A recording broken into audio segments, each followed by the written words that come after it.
So I'm going to be talking about one of my most memorable creepy guy stories because everyone loves a good story about people overstepping their boundaries. So this happened like 5 years ago, and the guy in question wasn't some random stalker or creepy stranger.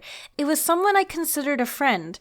And before you go on assuming, like... Oh, so it's a story about how you turned down a friend's confession and you're calling him creepy for it?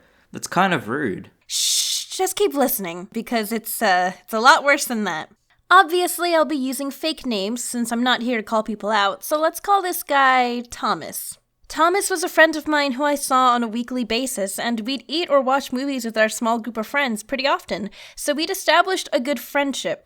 So during the summer after I graduated high school, our good friend David was going on a trip with his family, and they asked Thomas to watch their house and dogs while they were gone.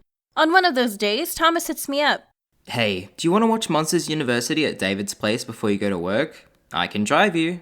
I had nothing else planned that day, so I was like, sure, that sounds like fun. I was really familiar with David's place because we all hung out there on a regular basis, so there was really nothing fishy about Thomas's invitation. And during the time I spent watching the movie, I was still comfortable, because it was a completely ordinary movie-watching hangout day between two friends like any other. The movie ends, and it's time for me to head to work. I turn to get up, and suddenly a hand grabs my waist as I'm leaning over. I feel a pull, and the next thing I knew, I saw Thomas's face lean into mine. Whoa, my God! I need to go to work.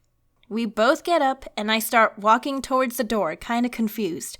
And then again, I feel a hand grab my arm, and he pulls me in for another kiss.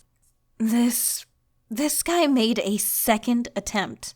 But like the first time, I jerk my head back and step away, cause little Emirichu isn't gonna fall for the same trick twice.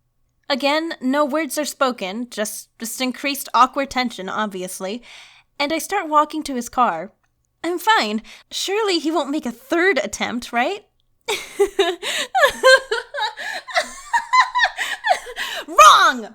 As I get closer to the passenger side, Thomas straight up grabs my face with his two hands and pulls my face towards his so he can force a kiss from me.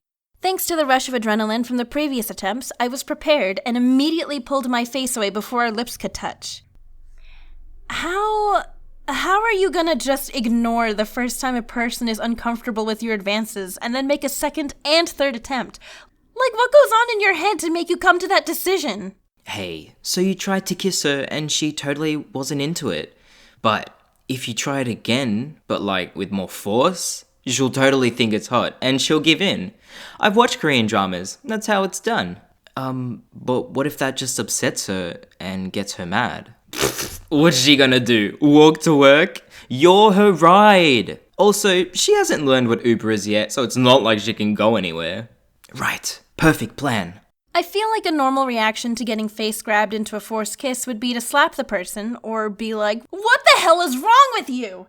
But in the moment, I was just confused and just really uncomfortable. Thomas was a guy that I considered a friend, who I'd hung out with on multiple occasions with no reason to suspect that he'd do something like this, and I'd given no indication that I was at all interested in him romantically. If you're with a person and you're getting major vibes that they're interested in you, like it's getting kind of flirty, they're touching you a lot more than usual, staring into your eyes and giving you the look, then by all means, shoot your shot. But otherwise, trying to blindly get into the smooch zone is probably not the best idea if you care to preserve the friendship you have with that person. And trying to get into the smooch zone not once, not twice, but 3 times after the person has clearly rejected your initial advances is an especially terrible idea. So anyways, as you can probably imagine, the car ride to work was really, really awkward. At one point, he even asked me, "So, what is it that you don't like about me? Why don't you like me?" Boy! I don't know, maybe it's because you're the type of guy that thinks turning away from a kiss is an invitation to try again? Is what I should have said. But since I still thought of him as my friend and didn't want to hurt his feelings, I instead said something like, "I just don't see you that way." After an agonizing 10-minute drive, he drops me off, looks right at me, and says, "This doesn't mean I'll stop trying." And then he drove off. What? So, yeah, we don't talk. I was so pissed, I called David up after work and was like, "You won't believe what Thomas tried to pull today." And that's not even where the scumminess ends. So as it turns out, David also had feelings for me and wanted to ask me out, and he confided in Thomas because, he thought they were friends. Thomas suggests, "You should wait until you come back from your trip." And took the opportunity to move in on me while he was gone in David's own damn house. And when David confronted him about it, Thomas said something like, "I was just testing her." Testing what, sir? My reflexes? The velocity of your grubby hands grabbing my face? I'm confused. So not only did he completely disrespect David by trying to kiss me while being completely aware of David's feelings for me, but he completely disrespected me by intentionally trapping me in an uncomfortable situation and not taking the hint the first time he tried to kiss me. Don't be like Thomas. If someone does something like that to you with no regard or consideration for how you might feel, and only caring about what they want to take from you in that moment, then they're not your friend. You know what they are? A creep. Big thank you to my good friend Sultan Sketches for lending his voice for this video. Go check him out because he makes really engaging story times and he has a really fantastic art style.